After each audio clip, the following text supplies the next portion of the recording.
Hello, কেমন আছো বলো তোমরা সবাই? আমার নিট বাংলা চ্যানেলে তোমাদের অনেক অনেক ওয়েলকাম।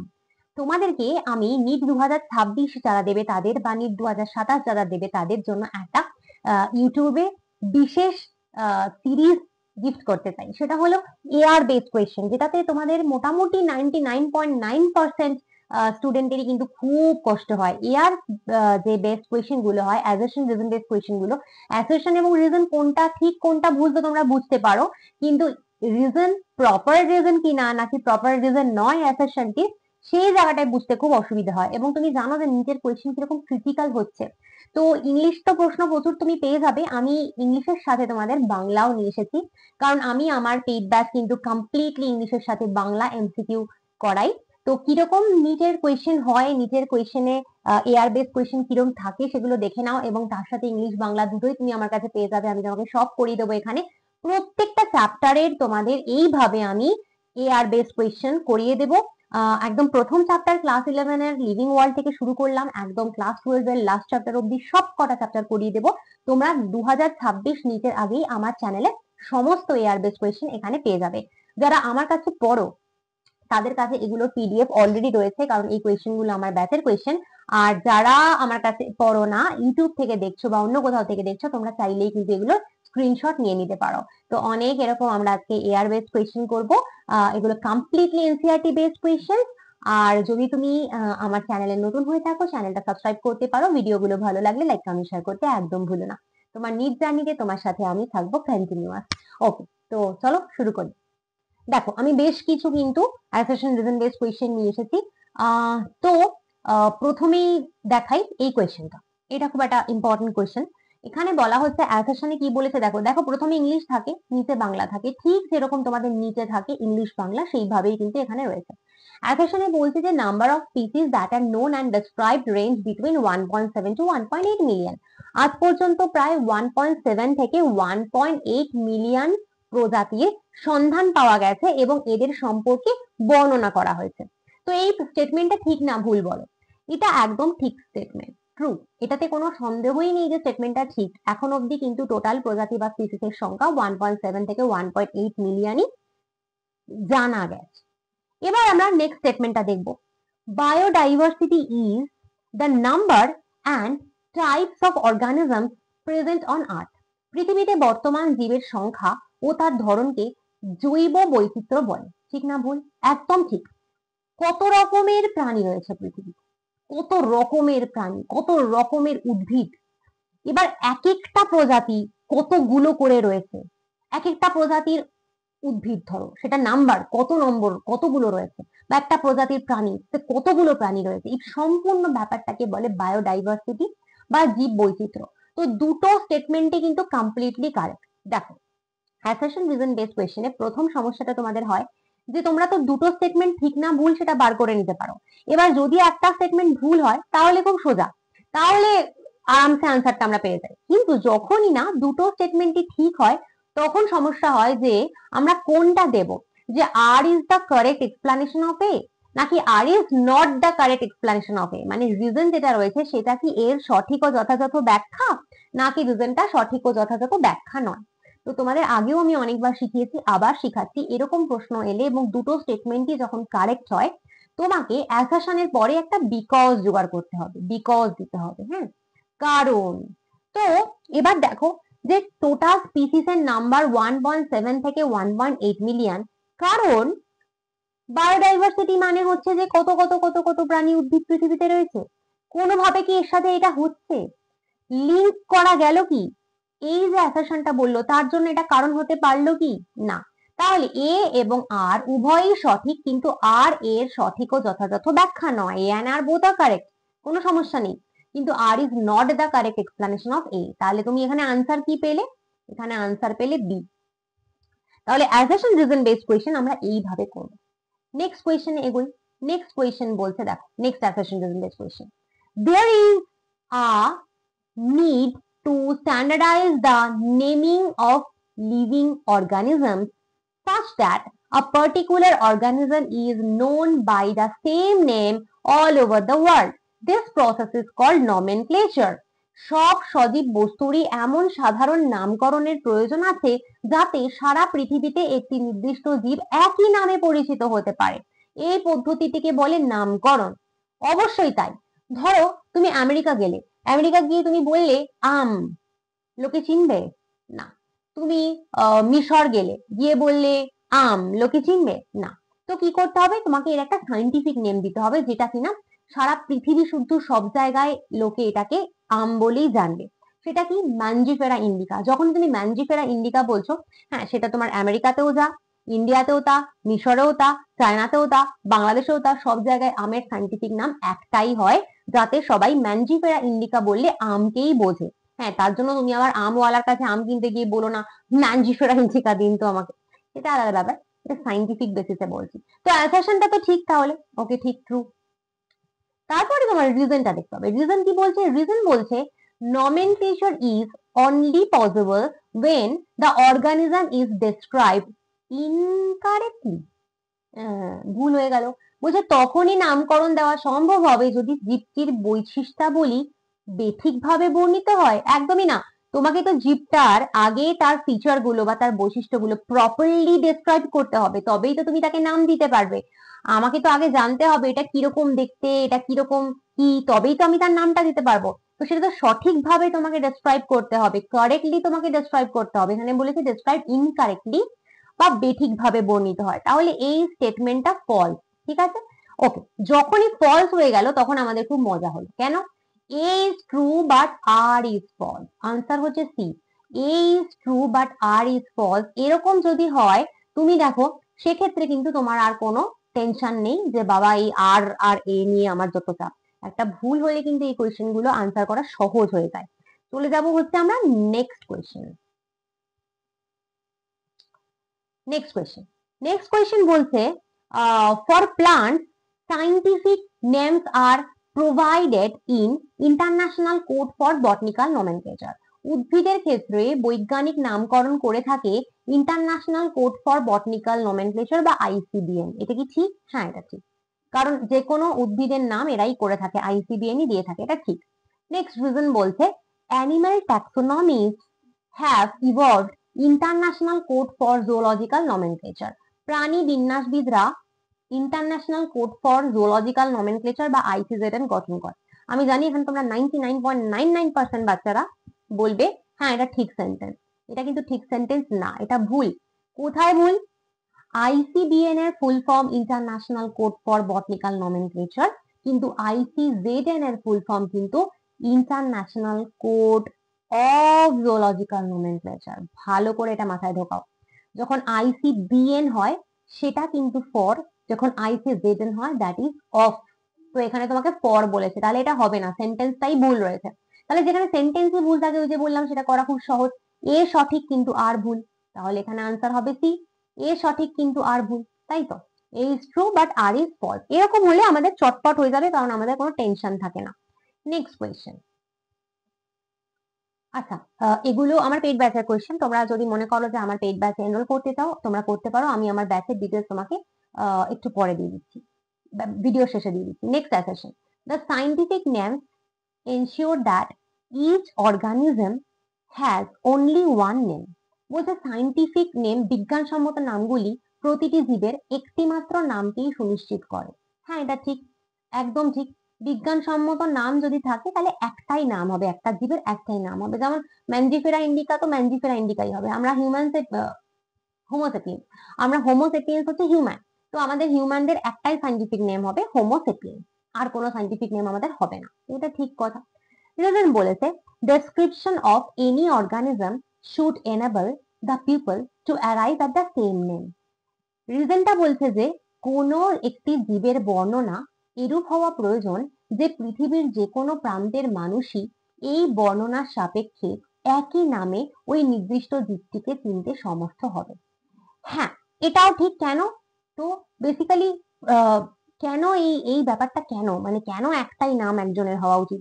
কারণ ওই যে একটু আগে বললাম, যাতে সারা পৃথিবীর সবাই ওই ম্যানজিফেরা ইন্ডিকা বললে আমকেই বোঝায় বা হোমোসেপিয়েন্স বললে হিউম্যানকেই বোঝায়।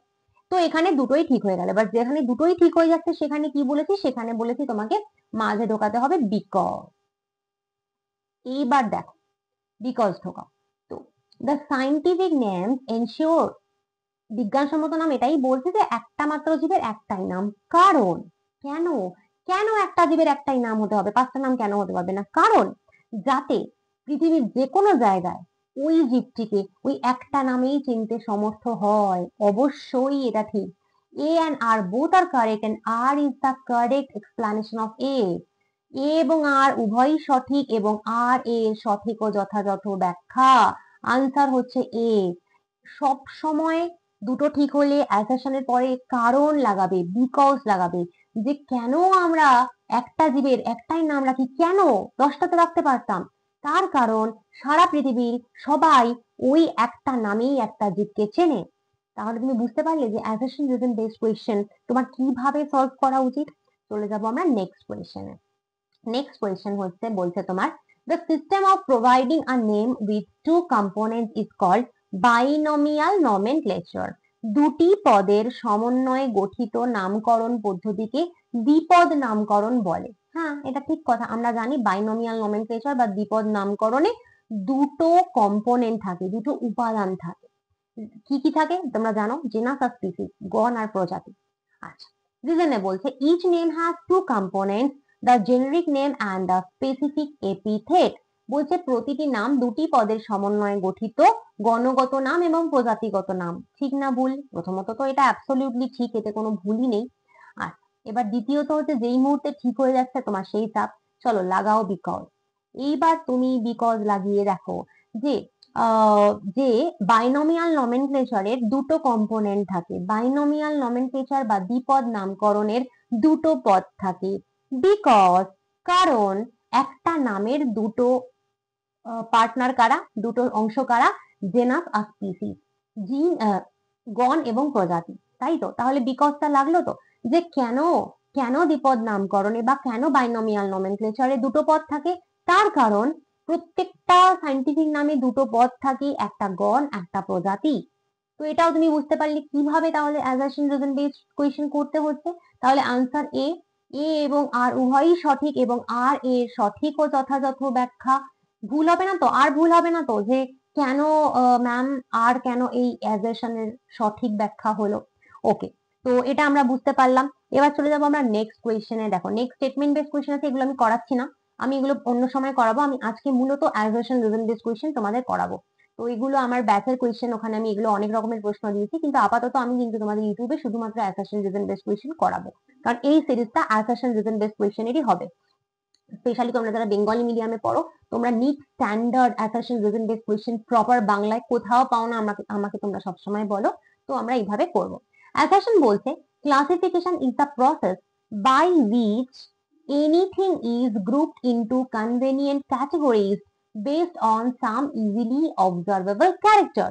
শ্রেণীবিন্যাস হলো এমন একটি পদ্ধতি যার সাহায্যে কোনো কিছুকে তার উপযুক্ত ক্যাটাগরিতে রাখা যায় এবং তা করা হয় সহজে পর্যবেক্ষণযোগ্য সেই বস্তুর কিছু বৈশিষ্ট্যের উপর ভিত্তি করে। Absolutely correct. ধরো তোমাকে একটা আমি পুতুলের মতন কিছু একটা দেখতে যেরকম একটা জীব এনে দিলাম, তোমাকে বললাম তুমি এটাকে ক্লাসিফাই করো বা শ্রেণীবিন্যাস করো। তো তুমি কি করবে? তুমি প্রথমে ওর বৈশিষ্ট্যগুলো দেখবে। পুতুলটার চুল রয়েছে, পুতুলটার হাত পা রয়েছে, পুতুলটার চোখ রয়েছে, পুতুলটাকে কিরকম দেখতে, মানে জ্যান্ত পুতুল। হ্যাঁ, এবার সবকিছু তুমি প্রথমে দেখলে, যেগুলো অবজারভেবল ক্যারেক্টার বা যেগুলো পর্যবেক্ষণযোগ্য ওর বৈশিষ্ট্য, সেগুলো তুমি দেখলে। দেখে তুমি বুঝতে পারলে ওকে এ তাহলে হয়তো ম্যামেল হতে পারে, স্তন্যপায়ী হতে পারে। তো তারপর তুমি ওকে ক্লাসিফাই করলে ম্যামেলের মধ্যে বা স্তন্যপায়ী জীবের মধ্যে। তাহলে এটা ঠিক সেন্টেন্স। নেক্সট বলেছে রিজনে the scientific term for this categories is taxa. তো বলছে যে এই ধরনের এক একটি দলকে বিজ্ঞানের পরিভাষায় ট্যাক্সা বলে। এক একটি দল বা ক্যাটেগরি কথাটার মানে কি? মানে এই ধরো যে তুমি ওকে ক্লাসিফাই করলে যে এটা একটা ম্যামেল হতে পারে, স্তন্যপায়ী। তো এই ম্যামেল, এই যে ম্যামেল কথাটা আমি বললাম, ম্যামেল বা স্তন্যপায়ী, সেটাকে কি তুমি ট্যাক্সা বলতে পারো? ইয়েস, সেটাকে ট্যাক্সা বলে। তাহলে অবশ্যই এই স্টেটমেন্টটা তো ঠিক, অবশ্যই ঠিক, কোনো সন্দেহ নেই। তো যখনই স্টেটমেন্ট ঠিক তখনই আমাদের জীবনে চাপ। তো আমরা লাগাবো কি? আমরা লাগাবো বিকজ। এইবার দেখো বলছি যে আমরা ক্লাসিফাই করলাম প্রথম একটা জীবকে ওর কিছু বৈশিষ্ট্যের উপর দেখে, কারণ ওই ক্লাসিফাই যে ওকে করলাম, সেই টার্মটা যে ইউজ করলাম ম্যামেল বা হোয়াট এভার, সেটাকে ট্যাক্সা বলে? এটা কি হলো? মানে আমি ওর কিছু বৈশিষ্ট্য দেখে ওকে ক্লাসিফাই করলাম, ওকে শ্রেণীবিন্যাস করলাম, কারণ ওর ওই ক্যাটেগরিটাকে ট্যাক্সা বলে? এটা তো হলো না। তাহলে এখানে কিন্তু কখনোই বিকজটা খাটলো না, কখনোই এই রিজনটাকে আমরা এই অ্যাসারশনের রিজন বলতে পারি না।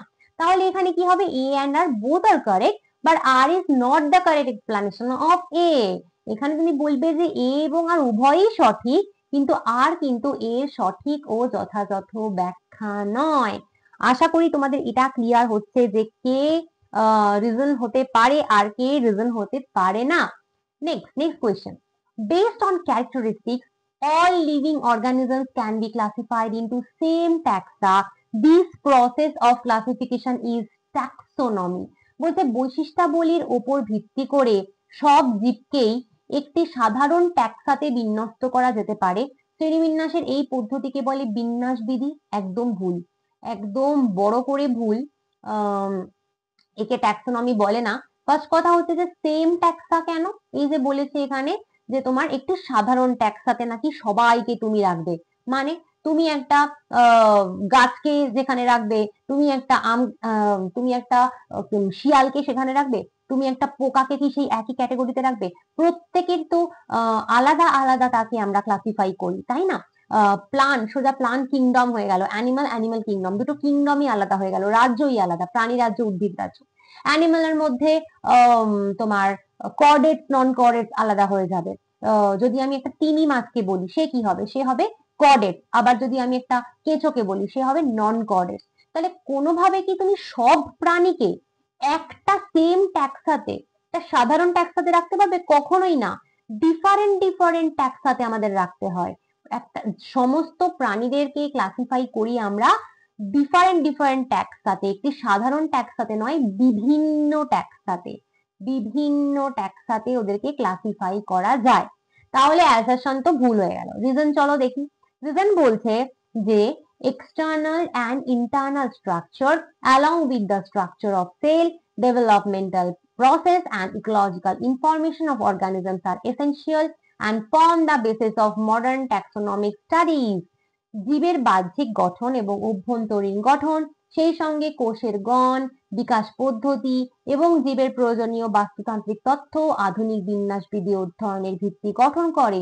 ইয়েস, এটা একদম ঠিক। যে তুমি কি করে বিন্যাসবিধি বা ট্যাক্সোনমিক স্টাডি তুমি করবে কি করে? তুমি একটা সেলের স্ট্রাকচার দেখছো, তুমি ওটার বাইরে ইন্টারনাল স্ট্রাকচার এক্সটার্নাল স্ট্রাকচার সবই দেখছো, মানে একটা প্রাণী তার বাইরের দিকটাও বৈশিষ্ট্য দেখছো, তার ভেতরকার দিকও দেখছো, সেলের বৈশিষ্ট্য দেখছো, কিভাবে প্রাণীটা ডেভেলপ করছে সেটা দেখছো, ওর সম্পর্কে তুমি কি কি ইকোলজিক্যাল ইনফরমেশন পাচ্ছ বা বাস্তুতান্ত্রিক তথ্য পাচ্ছ, সবকিছু দেখছো, তবেই কিন্তু তুমি ওর একটা ট্যাক্সোনমিক স্টাডি করতে পারো বা বিন্যাসবিধি করতে পারো। তাহলে এটা ঠিক সেন্টেন্স। তো উত্তর এখানে সোজা, কারণ অ্যাজারশন ভুল ছিল। তাহলে A is false but R is true. A ভুল কিন্তু আর সঠিক। ওই যে বারবার বললাম, একটা ভুল হলে কিন্তু আমাদের এগুলো করতে খুব সহজ হয়ে যায়। ওকে, নেক্সট কোয়েশ্চেন আমরা যাব। Next question.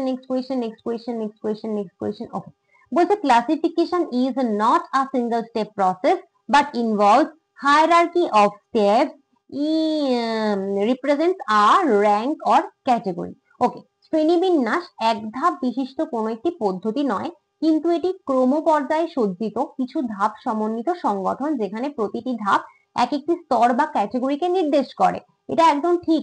এটার মানে কি তুমি জানো যে তুমি ক্লাসিফাই যখন করছো, তোমাকে একটা হায়ারার্কি অফ স্টেপ মানতে হবে বা ক্রমপর্যায়ে সজ্জিত একটা তোমাকে চার্ট ফলো করতে হবে, এবং তুমি সেটা নিশ্চয়ই জানো। সেটা কি?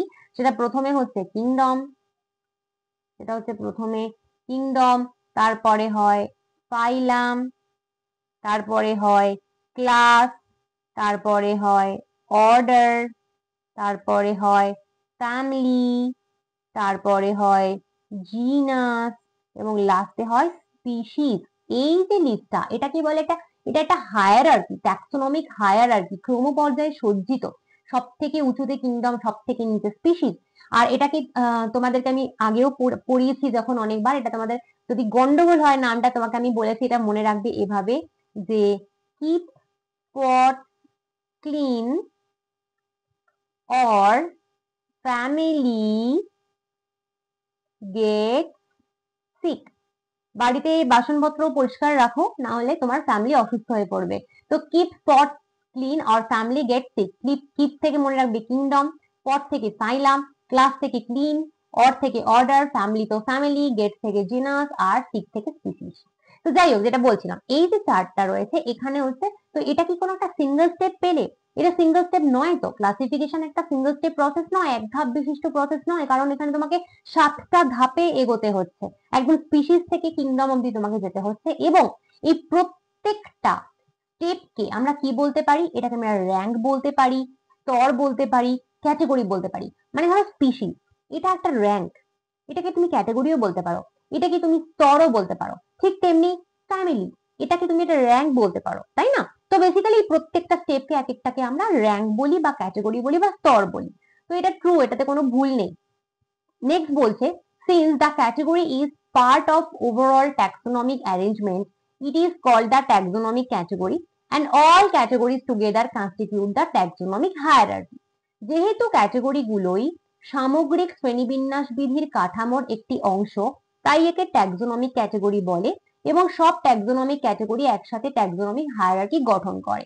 হ্যাঁ, এটাও কিন্তু একদম ঠিক স্টেটমেন্ট, কিছুই না। এখানে বলছে যে এক একটা ক্যাটেগরি, ধরো কিংডম একটা ক্যাটেগরি, পাইলাম একটা ক্যাটেগরি। তো এই এক একটা ক্যাটেগরি টোটাল যে ট্যাক্সোনমিক অ্যারেঞ্জমেন্টটা আমি দেখালাম, মানে যে 7খানা স্টেপ টোটাল, তার একটা পার্ট তো কিংডম, এই 7খানা স্টেপের একটা পার্ট তো। তাই এক একটা ক্যাটেগরিকে আমরা ট্যাক্সোনমিক ক্যাটেগরিও বলি। মানে কিংডমকে তুমি শুধু ক্যাটেগরি তো বলছোই, ওকে তুমি ট্যাক্সোনমিক ক্যাটেগরিও বলতে পারো, কোনো অসুবিধা নেই। এবং সমস্ত ক্যাটেগরিগুলো একসাথে তৈরি করছে ট্যাক্সোনমিক হায়ারার্কি। মানে কিংডম থেকে শুরু করে স্পিসিস অব্দি 7টা ক্যাটেগরি একসাথে জুড়লে পরে তাদেরকে আমরা বলতে পারি ট্যাক্সোনমিক হায়ারার্কি। তো এই সবই ঠিক, এই কথাগুলো সবই ঠিক। তো ঠিক আছে, এইবার হলো গিয়ে বিপদ। সবই যখন ঠিক হয়, মাঝে ঢোকাও বিপদ। তো এটা তুমি দেখেই বুঝতে পারছো, এটা কখনোই এখানে লাগে না। বলছে ক্লাসিফিকেশন মানে কখনোই একটা সিঙ্গেল স্টেপ নয়, বরং ক্লাসিফিকেশন কাকে ইনভলভ করে? যে অনেকগুলো স্টেপকে, এবং এক একটা স্টেপকে র্যাঙ্ক বা ক্যাটেগরি বলে। ঠিক আছে, কারণ কারণ এবার কি এই রিজনটা ওতে লাগে যে এক একটা ক্যাটেগরিকে আমরা ট্যাক্সোনমিক ক্যাটেগরি বলি, সব কটা ক্যাটেগরি মিলে ট্যাক্সোনমিক হায়ারার্কি তৈরি করি? কখনোই না, দুটো স্টেটমেন্টই ঠিক, কিন্তু কখনোই এইটা ওটা রিজন হতে পারে না, এটা কখনো রিজন হতে পারে না, এই অ্যাজারশনটা বোঝাই যাচ্ছে সেটা। তাহলে এটা হচ্ছে কি হবে তোমার, A and R both are correct, but R is not the correct explanation of A. তাহলে আনসার হচ্ছে বি। আচ্ছা, তো হলো এটা। এবার আমরা দেখবো নেক্সট কোয়েশ্চেন। আচ্ছা, নেক্সট কোয়েশ্চেন এখানে আর নেই, আমরা এইটাই দেখবো। এটাতে কয়েকটা কোয়েশ্চেন দেখি, চলো এখানে আমরা 4-5টা প্রশ্ন দেখি। এখানে প্রথম প্রশ্ন হচ্ছে, এগুলো কিন্তু তোমরা খুব উপকার পাবে যারা এখানে প্রপারলি শুনছো ক্লাসটা। আচ্ছা, ফার্স্ট বলছে তোমার, metabolism is a defining feature of all living organism. বলছে বিপাক্রিয়া সব সজীব বস্তুরই একটি সংজ্ঞায়িত বৈশিষ্ট্য। মেটাবলিজম বলছে কি, সব সজীব বস্তুরই একটি সংজ্ঞায়িত বৈশিষ্ট্য। হ্যাঁ, এটা ঠিক। যে কোনো লিভিং অর্গানিজমকে যদি তুমি ডিফাইন করো, ডেফিনেটলি তোমাকে বলতে হবে হ্যাঁ মেটাবলিজম ওর মধ্যে ঘটবেই, বিপাক্রিয়া ঘটবেই, তাহলে এটা ট্রু। আচ্ছা, ট্রু। চলো নেক্সট কি বলছে, an isolated metabolic reaction outside the body of an organism performed in a test tube is living thing। বলছে দেহের বাইরে টেস্ট টিউবে ঘটা বিচ্ছিন্ন বিপাকীয় বিক্রিয়াগুলো সজীব বস্তুর বৈশিষ্ট্য। তা কি? এটা তো ফলস, এটা তো ফলস। ধরো তুমি দেহের বাইরে, তোমার বডির মধ্যে না, তুমি ল্যাবরেটরিতে একটা টেস্ট টিউব নিলে, তার মধ্যে তুমি একটা রিয়াকশন ঘটাচ্ছ, A plus B is equal to C, এরকম কোনো রিয়াকশন হচ্ছে একটা টেস্ট টিউবে তোমার বডির বাইরে, তাহলে সেটা কি লিভিং থিং এর একটা বৈশিষ্ট্য হলো? সজীব বস্তু সেটা কি বৈশিষ্ট্য হলো? কখনোই না, বডির বাইরে করছো তো। তাহলে কি হবে? এটা হচ্ছে তুমি বলতে পারো ফলস, এটা ফলস। তাহলে তোমার চাপ নেই, এখানে একটা ফলস পেয়েছো। তাহলে হচ্ছে এ সঠিক কিন্তু আর ভুল, এরকম হলে আমাদের খুব মজা হয় যে একটা ভুল। ওকে, আমরা চলে যাবো এবার নেক্সট কোয়েশ্চেন। নেক্সট কোয়েশ্চেন বলছে, নন লিভিং অবজেক্ট অলসো গ্রো। জড় বস্তুরও বৃদ্ধি হয়। ইয়েস, জড় বস্তুরও অবশ্যই বৃদ্ধি হয়। রিজনে বলছে they grow by accumulation of material on the surface. বহিঃপৃষ্ঠে পদার্থ স্তূপীকৃত হয়ে এদের বৃদ্ধি হয়। ইয়েস, দুটোই ঠিক। দেখো, নন লিভিং অর্গানিজম গ্রো তো করে, কি করে গ্রো করে? দেখো তোমাকে বলেছে যে বহিঃপৃষ্ঠে আরো কিছু জমা হয়, ধরো এখানে একটা বালির স্তূপ রয়েছে, এটা তো নন লিভিং, এবার আরো বালি এখানে জমছে জমছে জমে বালির স্তূপটা এরকম উঁচু হয়ে গেল, তাহলে নন লিভিং অর্গানিজমও গ্রোথ করলেও বাইরের দিকে আরো কিছু জমা হয়। ওকে, দুটোই ট্রু, কিন্তু এবার তোমার জীবনে বিপদ, তাহলে বিকজ বলছে যে নন লিভিং অর্গানিজমস আর non living object, non living organisms তো হবে না, non living objects also grow, জড়বস্তু গ্রো করে, কারণ they grow by accumulation of material on the surface, কারণ ওরা ওদের সারফেসে বা পৃষ্ঠে অনেক কিছু অ্যাকিউমুলেট করে, জমাতে থাকে, ঠিক, এটাই কারণ। সেই জন্যই আমরা বলেছি জড়বস্তুর বৃদ্ধি হয়, কারণ ওর বহিঃপৃষ্ঠে অনেক কিছু স্তূপীকৃত করতে থাকে। তো এইটা হলো এ এবং আর উভয়ই সঠিক, এবং আর এ সঠিক ও যথাযথ ব্যাখ্যা। এতগুলো করাচ্ছি, এক একটা চ্যাপ্টারে করে তোমাদের এরকম করে দেবো, যাতে তোমার অ্যাসারশন রিজন বেসড কোয়েশ্চেন সবকটা কারেক্ট হয় নিজে গিয়ে। নেক্সট হচ্ছে অ্যাসারশন, বলছে reproduction is not a defining property of living organism, জনন সজীব বস্তুর সংজ্ঞায়িত বৈশিষ্ট্য নয়। ঠিক, আমরা কখনোই বলতে পারি না যে রিপ্রোডাকশন সজীব বস্তুর একটা বৈশিষ্ট্য সংজ্ঞায়িত। মিউল ডো নট রিপ্রোডিউস, খচ্চর জনন সম্পন্ন করতে পারে না। হ্যাঁ, মিউল বা খচ্চর যারা, তারা কিন্তু রিপ্রোডাকশন করে না। ওকে, সমস্যা, চলো because reproduction is not a defining property of living organism, কেন জনন বস্তুর কেন মানে জনন কেন সজীব বস্তুর সংজ্ঞায়িত বৈশিষ্ট্য নয়, কারণ মিউল তো জনন সম্পন্ন করে না, খচ্চর জনন সম্পন্ন করে না, বিকজ তো লাগলো। কেননা তুমি যদি সব বলে দাও যে ম্যাম রিপ্রোডাকশন কিন্তু লিভিং অর্গানিজমের ডিফাইনিং প্রপার্টি, সংজ্ঞায়িত বস্তু, তো তাহলে যারা জনন করে না তারা কি সজীব বস্তু নয়? মিউল তো জনন করতে পারে না, ও তো বন্ধা, স্টেরাইল, তাহলে স্টেরাইলরা কি লিভিং অর্গানিজম নয়? তাহলে অবশ্যই বিকজ এখানে খাটবে, যে কেন রিপ্রোডাকশন লিভিং অর্গানিজমের ডিফাইনিং প্রপার্টি নয়, কারণ অনেক প্রাণী আছে যারা রিপ্রোডিউস করতে পারে না। তাহলে এ এবং আর উভয়ই সঠিক, এবং আর এ সঠিক ও যথাযথ ব্যাখ্যা, তাহলে আনসার হলো গিয়ে তোমার এ। আশা করি বুঝতে পারছো। নেক্সট কোয়েশ্চেন আমরা চলে যাব। নেক্সট কোয়েশ্চেন বলতে evolutionary relationship between organism is known as systematic. Bangla কি? বাংলা বলছে সজীব বস্তুর বিবর্তনগত সম্পর্কগুলোকে সিস্টেমেটিক বলে। হ্যাঁ, একদম ঠিক, কোনো সন্দেহ নেই যে সজীব বস্তুর বিবর্তনগত সম্পর্ককে সিস্টেমেটিক বলে। হ্যাঁ, ঠিক। Next, systematic is derive from the English word systema. আচ্ছা, বলছে সিস্টেমেটিক শব্দটি ইংরেজি শব্দ সিস্টেমা থেকে উদ্ভূত না, ফলস। কেন বলতো? সিস্টেমেটিক শব্দটা সিস্টেমা থেকে এসেছে সেটা ঠিক, কিন্তু that is not English word, that is Latin word. Systematic systema থেকে তো এসেছে, কিন্তু কখনোই সিস্টেমা কিন্তু ইংরেজি শব্দ নয়, সিস্টেমা ল্যাটিন শব্দ। তাহলে এ সঠিক, কিন্তু আর ভুল, আনসার হচ্ছে সি। আর এরকম হলে আমাদের খুব মজা, কারণ আমাদের ওই বিকজ দিয়ে দেখতে লাগে না। আচ্ছা, লাস্ট কোয়েশ্চেন করাচ্ছি এই চ্যাপ্টার অ্যাসারশন রিজন। অ্যাসারশন বলছে genus may have one or more than one species epithet, গণের এক বা একাধিক প্রজাতি থাকতে পারে। ঠিক, একটা গণের এক বা একাধিক প্রজাতি থাকতে পারে, যেমন ধরো প্যান্থেরা, প্যান্থেরা একটা জিনাস, প্যান্থেরা একটা জিনাস, তাই তো? প্যান্থেরা একটা গণ, তো প্যান্থেরার কতগুলো স্পিসিস থাকতে পারে? প্যান্থেরা লিও হতে পারে, প্যান্থেরা টাইগ্রিস হতে পারে, প্যান্থেরার অনেক স্পিসিস আছে। তাহলে একটা জেনাসের একের বেশি স্পিসিস থাকতে পারে, তো থাকতে পারে। Reason, genus comprises a group of related species, পরস্পর সম্পর্কযুক্ত কিছু প্রজাতি নিয়ে গণ গঠিত হয়। ঠিক না ভুল? ঠিক, ঠিক। কারণ এই যে ধরো প্যান্থেরা টাইগ্রিস বললাম বা প্যান্থেরা লিও বললাম, এরা কারা? টাইগ্রিস হচ্ছে বাঘ, লিও হচ্ছে লায়ন, তো বাঘ সিংহ এরা এদের কাছে এদের অনেক বৈশিষ্ট্য একরকম না, এদের প্রচুর একরকম বৈশিষ্ট্য, সেই জন্য একটা সেম জিনাস, এদের দুজনেরই জেনাস বা গণটা সেম, প্যান্থেরা, তো দুটোই তো ঠিক। এইবার আমরা দেখবো মাঝে বিকজ ঢুকিয়ে, দেখো বিকজ ঢুকাও। Genus may have one or more than one species epithet, গণের এক বা একাধিক প্রজাতি থাকতে পারে, কারণ কেন থাকতে পারে? কেন জেনাসের এক বা একাধিক স্পেসিস এপিথেট থাকতে পারে? কারণ genus comprises a group of related species, কারণ একই মানে পরস্পর সম্পর্কযুক্ত কিছু প্রজাতি নিয়ে গণ গঠিত হয়। অবশ্যই এটার রিজন এটা। কেন? কারণ জেনাসের একের বেশি স্পিসিস হয় বা প্রজাতি হয়, তার কারণটাই হলো যে জেনাসে একের বেশি অনেকগুলো একই রকমের রিলেটেড, একই রকমের সম্পর্কযুক্ত প্রজাতি থাকে, তাই জন্যই জিনাসে কিন্তু একের বেশি স্পিসিস থাকতে পারে। আজকে যদি বাঘ সিংহের মধ্যে মিল না থাকতো, তাহলে বাঘ সিংহকে তুমি একই জিনাসে ফেলতে না। তাই একই জেনাসের যে একের বেশি স্পিসিস থাকছে, তার কারণটাই হচ্ছে যে ওই স্পিসিস গুলোর মধ্যে নিজেদের মধ্যে অনেক মিল থাকে। বোঝাতে পারলাম? তাহলে অবশ্যই হবে হচ্ছে A and R both are correct, and R is the correct explanation of A. Answer অবশ্যই কিন্তু এখানে এ হবে।